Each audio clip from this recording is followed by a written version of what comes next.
The maritime world is a dynamic and potentially hazardous environment. Safety at sea is paramount. It requires a thorough understanding of navigation rules, communication protocols, and emergency procedures.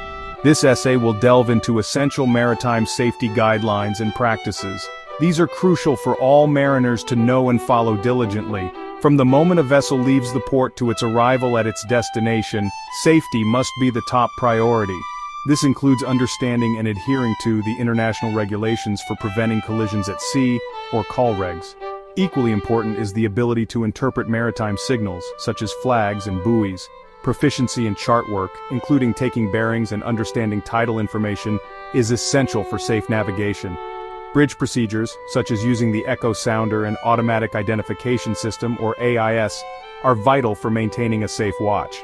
Preparedness for emergencies is non-negotiable. This encompasses understanding fire safety protocols, knowing how to respond to man-overboard situations, and effectively coordinating with other vessels and maritime authorities. By adhering to these safety guidelines, we contribute to a safer and more efficient maritime environment for everyone. The collision regulations, or call regs, are a set of international maritime rules of the road. They are designed to prevent collisions and ensure the safe passage of vessels at sea. One of the most fundamental rules is maintaining a proper lookout.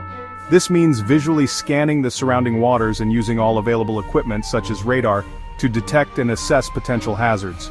Another crucial aspect of the call regs is determining safe speed. This doesn't mean simply adhering to a speed limit, it's about adjusting speed according to visibility, traffic density, maneuverability, and the presence of navigational hazards. For instance, in fog or heavy rain, vessels must significantly reduce speed to allow for more reaction time. The call regs also establish clear responsibilities between vessels. The stand-on vessel, which has the right-of-way, must maintain its course and speed. The give-way vessel is obligated to take early and substantial action to keep clear of the stand-on vessel. Understanding these rules and knowing when to give way or stand on are vital to preventing collisions. These rules are not arbitrary. They are designed to create a predictable traffic pattern at sea.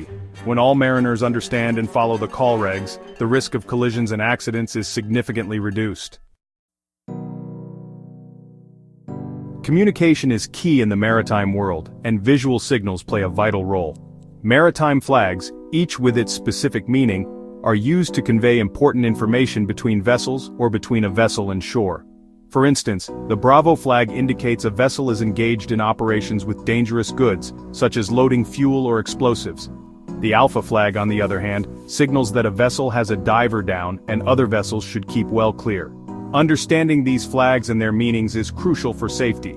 Imagine a vessel approaching a harbor, unaware that another vessel is handling hazardous materials. Equally important is the IALA, or International Association of Marine Aids to Navigation, buoyage system, which provides visual aids to navigation. This system utilizes buoys and beacons of different colors, shapes, and light characteristics to guide mariners. The system is divided into two regions, A and B.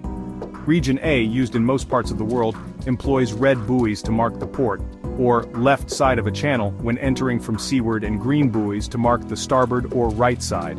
Region B, used in North and South America, excluding a few countries, reverses this system. Understanding the differences between these regions is crucial for navigating safely in unfamiliar waters.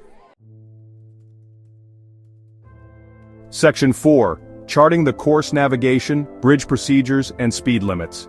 Chart work is a fundamental skill for any mariner. It involves plotting a vessel's course on a nautical chart, taking into account factors such as tides, currents, and hazards to navigation. One of the basic skills in chart work is taking a bearing, which involves measuring the angle between the direction of a landmark or object and a reference point, usually north. Distance on a nautical chart is measured in nautical miles, and a parallel rule or dividers are used to determine the distance between 2 points. Understanding tidal information is also crucial, as the height of the tide can significantly affect a vessel's draft and clearance beneath bridges or in shallow waters. On the bridge, maintaining a vigilant watch is essential. The Echo Sounder, which measures water depth, should be set to an appropriate alarm level to warn of shallow water. The AIS, a system that transmits and receives vessel information, should be kept operational to enhance situational awareness and avoid collisions. Speed limits within port limits are strictly enforced to ensure safety. For example, in the port of Tanajib, Saudi Arabia, vessels are generally restricted to a speed of 5 knots. This reduced speed minimizes the risk of accidents in congested waterways and protects sensitive marine environments.